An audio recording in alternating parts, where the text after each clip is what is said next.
দেশের শিল্প, সংস্কৃতি, ব্যবসা ও সৃজনশীল অঙ্গনের গুণী ব্যক্তিদের সম্মাননা প্রদান করতে 2 নভেম্বর রবিবার রাজধানীর চিনমৈত্রী সম্মেলন কেন্দ্রে জমকালো আয়োজনে অনুষ্ঠিত হল বাংলাদেশ অ্যাচিভার্স অ্যাওয়ার্ড 2025-এর চতুর্থ আসর।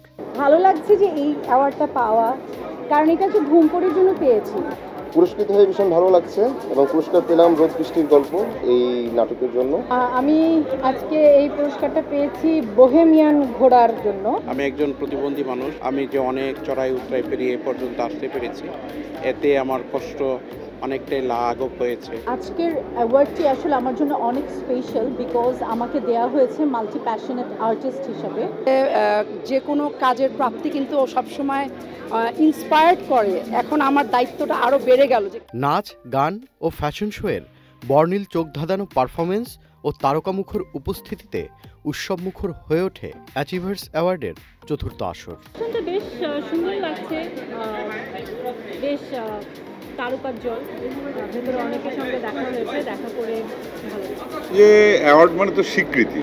আসলে আমরা যখন যে কোনো কাজই করি না কেন আমরা স্বীকৃতি চাই সমাজে, দেশে, পরিবারে, এবং স্বীকৃতিগুলো যখন আমরা পাই তখন সেই কাজের প্রতি আমাদের একটা আলাদা আগ্রহ বাড়ে। তো এই জন্য thank you so much Shiyab ভাইকে এত সুন্দর একটা ক্যারেক্টার আমাকে দেওয়ার জন্য, ভাবার জন্য আমাকে এই ক্যারেক্টারে, জেরিন ক্যারেক্টারে। এটা কাজের যেমন অনুপ্রেরণা যোগায় এবং মনে হয় যে আমি কোথাও এক্সিস্ট করি আর কি। অ্যাচিভার্স অ্যাওয়ার্ডের প্রতিষ্ঠাতা শাহরিয়ার স্বপনের সভাপতিত্বে আয়োজনে প্রধান অতিথি হিসেবে উপস্থিত ছিলেন বিএনপির vice chairman doctor Asaduzzaman Ripon এবং বিশেষ অতিথি হিসেবে উপস্থিত ছিলেন গণমাধ্যম ব্যক্তিত্ব ও জাতিসংঘের দুর্যোগ ঝুঁকিহ্রাস ফেলো মানসুরুল হক, মিডিয়া ব্যক্তিত্ব রাজু আলিম সহ দেশের নামকরা উদ্যোক্তা ও সৃজনশীল অঙ্গনের তারকা ব্যক্তিত্ব। আজকে বিভিন্ন অঙ্গন থেকে শিল্প, সাহিত্য, সংস্কৃতি এবং বিশেষ করে ব্যবসায়িক অঙ্গনে যারা সবচেয়ে বেশি অ্যাচিভার্স মানে অ্যাচিভ করেছে বাংলাদেশের অগ্রযাত্রায়, তাদেরকে আজকে সম্মানিত করা হচ্ছে।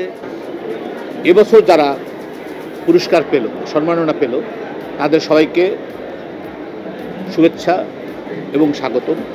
তারা আরও বেশি কাজ করুক এবং এগিয়ে যাক সামনের দিকে, এটি আমার প্রত্যাশা। আমাদের শিল্পী যারা আমরা কাজ করি বিভিন্ন ক্ষেত্রে, শিল্পীদের স্বীকৃতি দেওয়ার জন্য এই অনুষ্ঠানগুলো আয়োজিত হতে থাকে। তো যে কারণে আমাদের, বিশেষ করে আমার এই অ্যাওয়ার্ড প্রোগ্রামগুলোতে আসতে ভালো লাগে এবং আমি এই অনুষ্ঠানগুলোর জন্য সময় বের করে নিই।